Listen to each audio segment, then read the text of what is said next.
Justin. All right, buddy. As you know, the swing is pure, as always. But I do see, I think, a reason why you get some blocks and the occasional hooks, and then easily the high slices. So let's start with you. Takeaway is really good. Love how you set that. Clubs are perfectly out there in front of you. Club face matches your spine angle, which is everything I like. But where we start to get into some issues, I think, is right here. Watch your right arm. See, it almost like pulls into you, almost like you're starting a lawnmower. So when we get to left arm parallel, the arms are so kind of far behind you. And your downswing move, very much similar, is I think like Tiger 0506. That's what I have over here on the right. So even in 0506, when Tiger took the club away, look how much more out in front of him his hands are.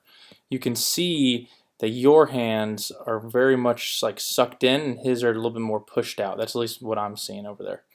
And from that, when you get up, it kind of gets the club pointed a little bit inside the ball. Oops, helps if I can get the right line. It gets the club pointed inside the ball. Ideally, I like to see the club pointed at the ball, and I'll show you why here in a second. But you kind of get the arms sucked a little in, which makes it the club be very, for you, it's going to be very vertical, very steep. But here's where you get a lot like Tiger 05. And here's what I mean by that.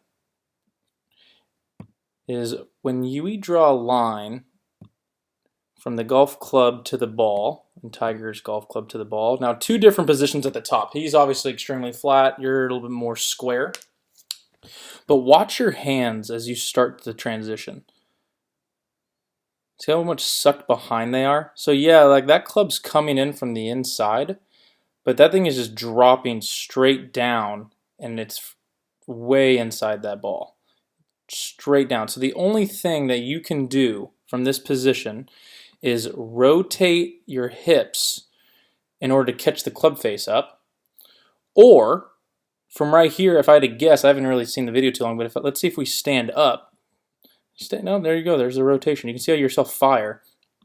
The club has to, you have to turn the corner so hard, and you can see how the path of your club is automatically going that way. Rather than kind of getting something that's like Tiger 2000, let's watch 05 here on the right. You can see what his hands do. Look at that. Just drop so far underneath, and look at that. The only thing you and he can do from this position is pretty much just turn and fire as hard as you can in order to potentially square. That's why a lot of shots can probably be thin, or you have to feel like you have to probably push your body straight down into the ground in order to make contact. Ideally, I want the arms and the hands to be working down, so a shallow manner, meaning that we can hit from the inside of the ball like you do, but not too shallow like you are, to where we have to obviously kind of rotate to try to make some sort of compensation. So a good example here is, let's look at Tiger 2000. Oops, let's push that over here on the right. I'm going to put you back up there. 1 second, buddy. All right, there you are. And then let's look at Eldrick over here. Get it to where we want that video.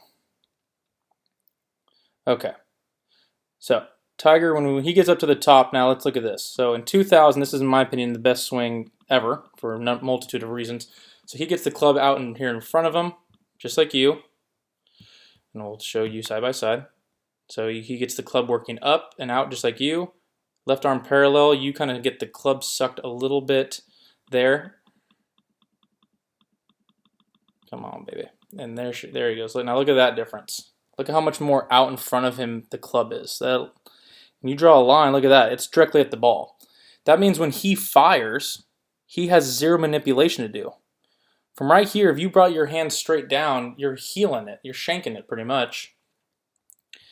And when you continue up to the top, if we draw another line, that has to be your path to the ball. That's ideal. That's if you can get the club butt of the club moving straight down at the ball, that allows it to still come from the inside, because the sweet spot of your club is here.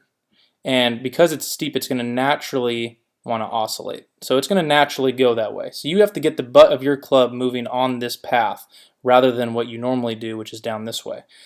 So let's go back to Tiger. So he comes up. Look how simple that line is. This is what made him the best. Is then he comes up here. Here's his path to the ball, which has very little changed. And watch the butt end of the grip. It's moving more, in essence, down straight there at it. You can see that difference there. So look at that shaft position on his transition downward in him compared to if we kind of get you going down. Left arm parallel, even a little bit further. That's where he was. Look how much deeper your club is. Go to your hands. Underneath your right bicep, kind of more so in your hip pocket, and his a little bit more out in front of him. So that's what they always talk about, getting the club out in front of you. What he's doing is, the feeling that I've always had is you're just trying to take the butt end of the grip and you're trying to pretty much feel like it's moving a little bit more out to the ball. You're not firing your hips, you're just trying to get the butt end of the grip moving downward that way, rather than, if we look over here, rather than moving it down until you're stuck.